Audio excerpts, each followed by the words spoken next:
So this is Dan of Vagabond Awake. 𝗔蔷薇 from Hobo Venture. And today we're coming to you from 𝗕𝗢𝗪𝗪 in the Philippines. Yes, we are in 𝗕𝗢𝗪 in the Philippines. And we're going to be here for a couple months. We were here during the pandemic when it first started for about 6 to 8 months. I think I was here maybe 7 and you were here 8 months. Yes. And it feels really good to be back. Yeah, when the world shut down and we are in these little heavens in the Philippines. Beautiful place as you watch our video. And we'll be talking more about that later. But today we want to talk about the 8 uncomfortable truths about retiring overseas. And we would know. Yeah. So we'll just get right into it. The overarching theme that you're going to find when you retire overseas, I'll just call it simply what it is. It's chaos. You've lived however many years, 30, 40, 50 years, 60 years in your home country possibly, and you've figured out everything. And so when you move overseas, you have to refigure out everything. And so the question is, will that be difficult for you or intimidating or make you angry? Or will you see it as one big adventure? And a lot of it is just about how you process things that come up in your life. And so, but it's more useful for us to talk about things we've noticed that we've had to process, so we'll do that. And those are the 8 things we're going to talk about today. Yes. Number 1 is how fast to spend money. If you're from a country with a higher per capita income, it's a good chance that you'll have potentially, and you're moving to a retired cheap country, you have to decide how fast to burn money. One of the things you hear people say is, you can live like a king over there for the same amount of money as you were living as a poor person in your home country.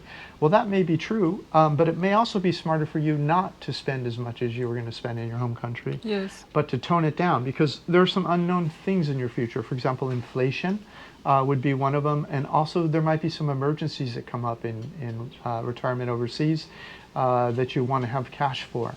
And so the chaos is deciding to live a more moderate life and save a little money each month. And that would be one of the things you'll have to think about.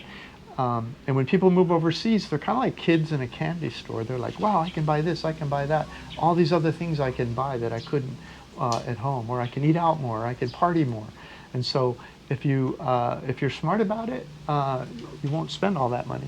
Yeah, it's like suddenly you have like $500 that's extra, and you in your home country you cannot spend like easily, but when you go to other country overseas, suddenly you're like, my God, $100 I can buy the whole village people happy, and then you just spend the money. Yeah, so whether you're coming over with savings and you're going to try to spread that out over years, or whether you have a pension, if you moderate your spending and try to put some away each month, then you're giving yourself a better chance of succeeding overseas. And so that is uncomfortable to think about, living like a king or being a little smarter, if you will, and having the money last longer.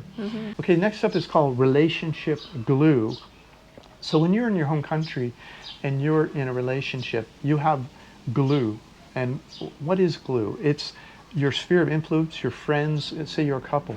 It's you, your friends, your family, people that you know, the routine that you do. That's kind of a social glue that you have in your relationship that binds you together. But if the two of you were to move overseas, you're kind of like getting into a submarine and traveling to a new country, just the two of you, and you don't have all those relationship glues to put together. So you kind of discover what it is about each other that you find fascinating without all of the glue around you, and you either make it work or you find things that create new glue for you in a new country. Yes. Or you go your separate ways. Yes. I mean, so there's some risk to retiring overseas, and there's some chaos to it. And relationship is not talk about the love relationship. It's also including like family relationship, friendship relationship. When you move into other place, it's a different friendship. Now, if you're single, then you have you're investigating, you're kind of going alone in a submarine. You show up in a new country, or 2 or 3, depending on if you're slow traveling or retiring in one country. And now you're developing new relationship, new sphere of influence, a new love or new friendships and all of that. And we'll get to that in a minute. We can also talk about that in terms of loneliness. But one of the things you'll find in a foreign country if you're going to a lower cost of living countries, there might be a power indifference.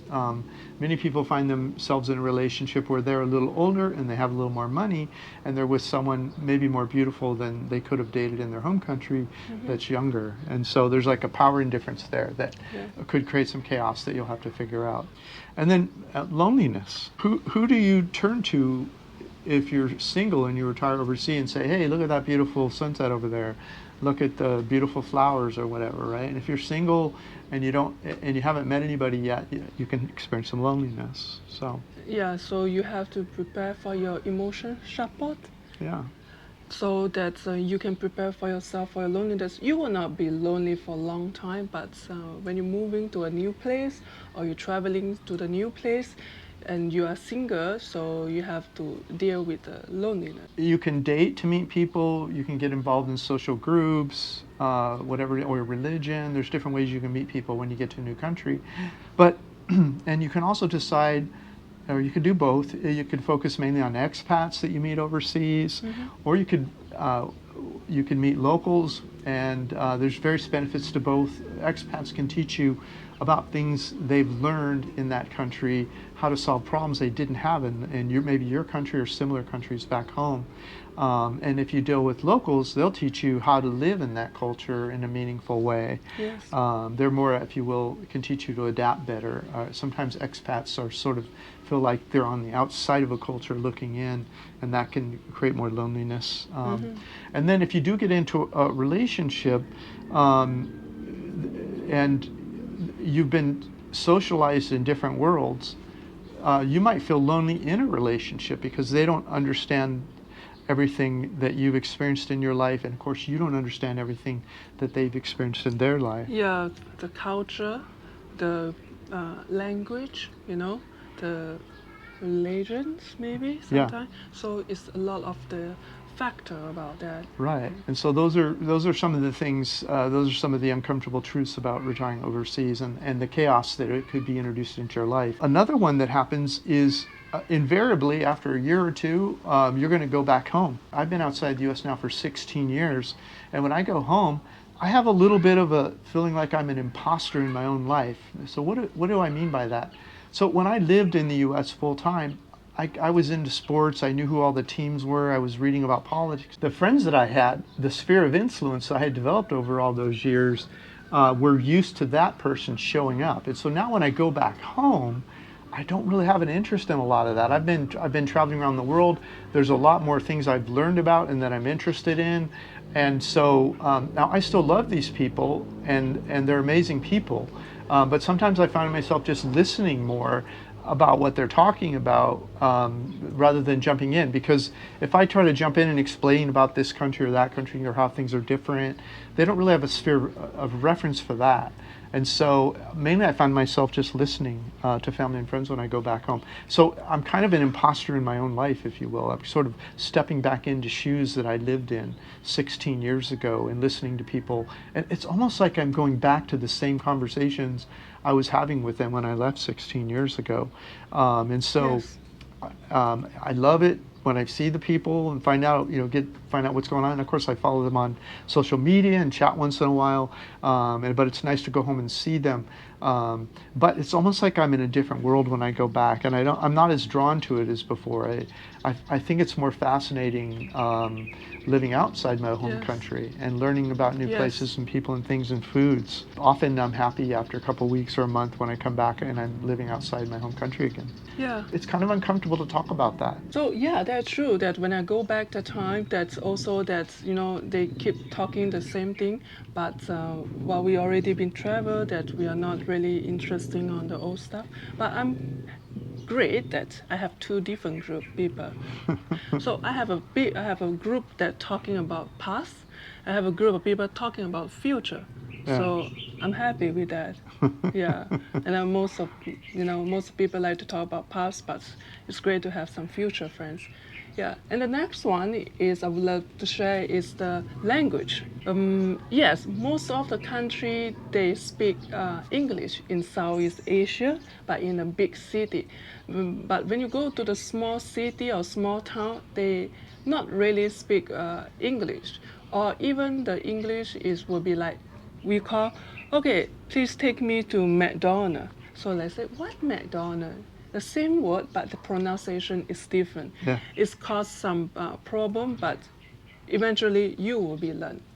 Yeah, we have this all over the place, especially in the small town there. So Yeah. yeah, So even if it's English, like Cheng's saying, in Southeast Asia, English is spoken in tourist areas in large cities often.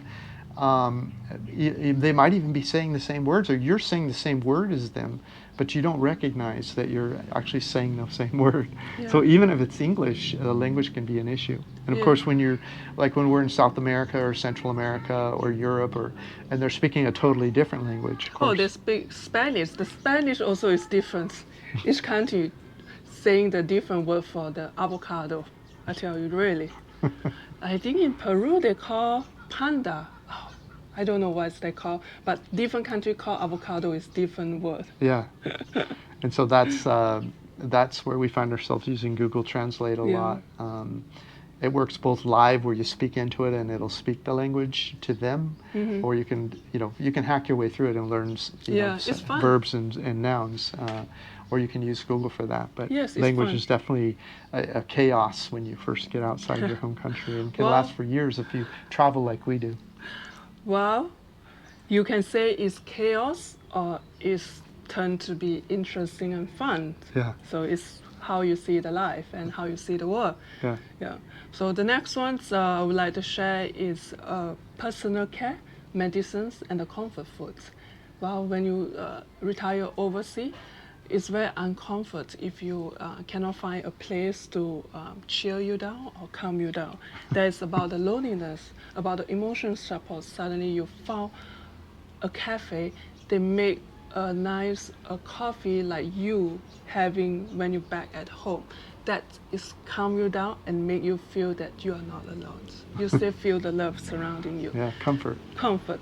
And also like personal care, it's quite hard for me to find because in the different country they have a different product price for the hair, for the face. So sometimes that I don't have my face cream or whatsoever, I have to use body lotions to put on my face. Yeah. So it's interesting, and luckily I still look beautiful. Yes, you do. And the next one is medicines. Like one thing is called, the common medicine we use is called paracetamol. I think that's called in Europe. And in Malaysia, we call Panadol.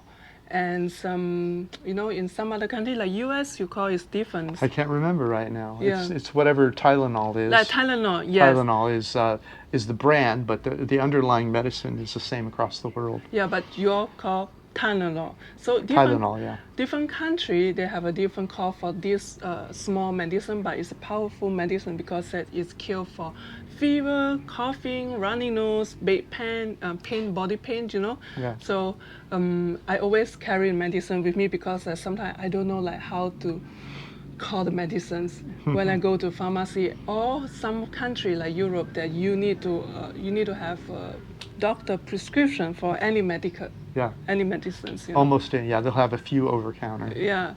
But So- most of them you have to go to the doctor, pay the doctor $100 or $200 to write you a note to go get the medicine from the pharmacist, Yeah. which is not true all over the world. But some place they also sell similar medicine, Yeah. which is called aspirin.